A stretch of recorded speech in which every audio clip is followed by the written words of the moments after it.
They told me for years there was no money in podcasting. Well, they were all wrong.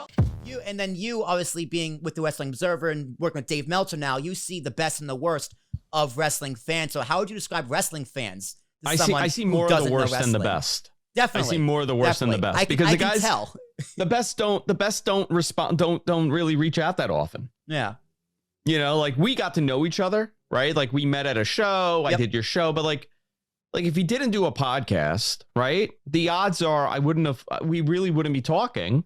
But like you're one of the good ones. Like you watch, you follow the show. Like you don't hear from these guys, which is, you know, people live their lives. Like I listen to a ton of podcasts. I never once reach out to these guys ever. Like I don't. It's just not something I do. Like I don't reach out about the shows. I just enjoy it, and that's it. I live my life. Those guys, you don't really hear from them. But like I listen, some of the other ones. Like we have a great community. Madman has a great community. F4W and Observer have a great community, and those guys are always, you know, fantastic. But the ones that there's a lot of guys that are vocal that just want to have an argument over professional wrestling on social media, and I think it's insane. Well, wrestling fans in person are the best fans in the world, like easily. You go to a wrestling show, the best part of the show is the fan base for me. Yeah. But wrestling fans online are literally the worst people ever. Like wrestling fans is the best and worst part of wrestling for me. Well, I don't think it's wrestling. I think it's fandom in general, right? It's this new age fandom where everything is religion. When you treat everything like a religion, you're always going to get into arguments. You know, this whole AEW versus WWE thing is now. You had WCW and WWE before. It just, people don't like to feel like they are on a losing team or something is better than what they have. And I think the internet has created this vacuum, especially Twitter, of just feeling the right to disrespect people. You feel entitled that you can, you know. And I always say this to Rich, I'm like I really don't get the crap that a lot of people do. Like there's a lot of other people that get it way worse. Like I don't get it because I really don't engage, and I also don't have all these crazy hot takes.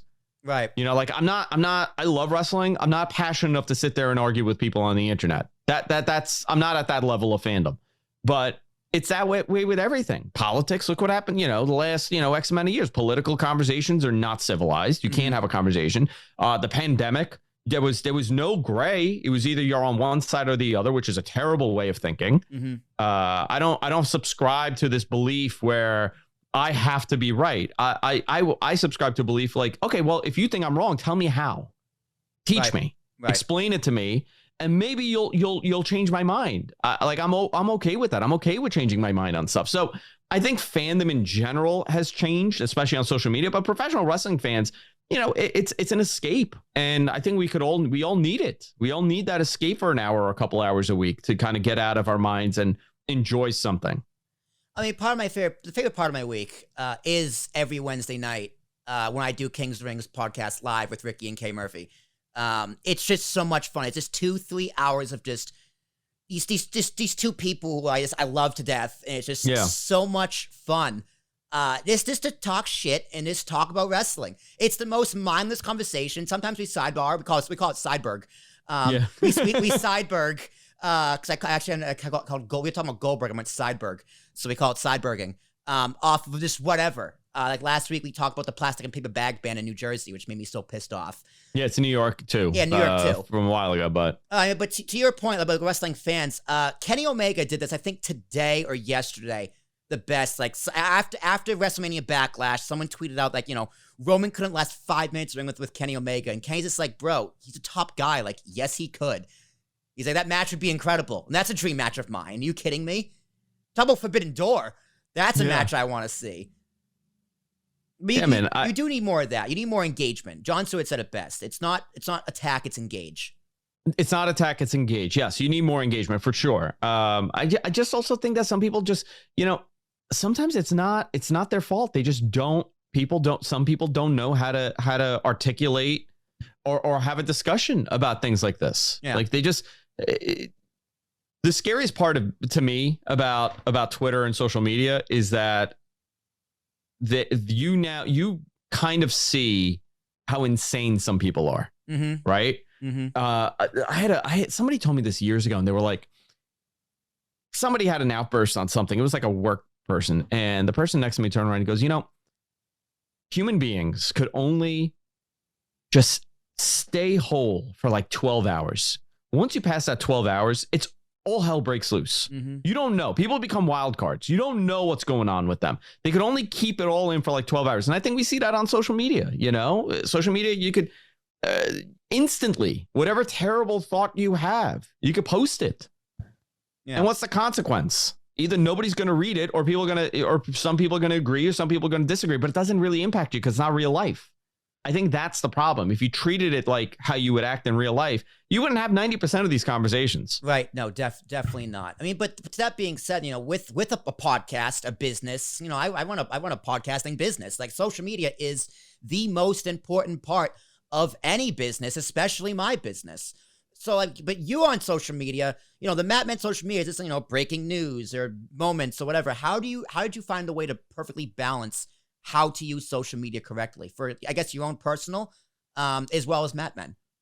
I do not like social media. I'm not a social media person. Yeah, if I didn't like, I say these things and then I'm like, yeah, I kind of do. I love engaging with the community. Mm-hmm. Like the 30 or 40 people that I regularly engage with that are fantastic. Like, I'll miss those people if I don't talk to them. But for me, like, it's not a thing for me. Like, I don't have to be on Twitter. And like, sometimes I disappear. Like, people have been messing, like the last 2-3 weeks, like I got really busy. I haven't been on Twitter. It's not a priority for me. Right. I just want to live my regular life. I don't live on social media. So it's easy for me to kind of get away from it. And I have a lot of self-control because I always think whatever I put out there will be there forever. Mm-hmm. So my wording has to be very careful. If it's something that's political, which I never do. You'll never see anything political with me. Yep. You will never see, probably the most political I ever got is when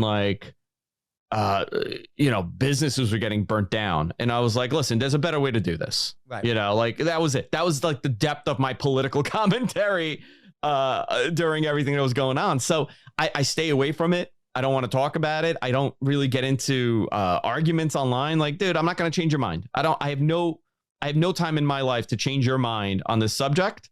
So I'm not going to attempt it if you come aggressively. Like, that's always been my thing. Like, if it's something I'm going to say to you in public, I'll talk that way. Yeah. I don't go deep into my mind of arguing. Well, that's why like, I say most people have podcasts. It's the best way to communicate. I do think podcasts is one of the last like most conventional ways to actually communicate online.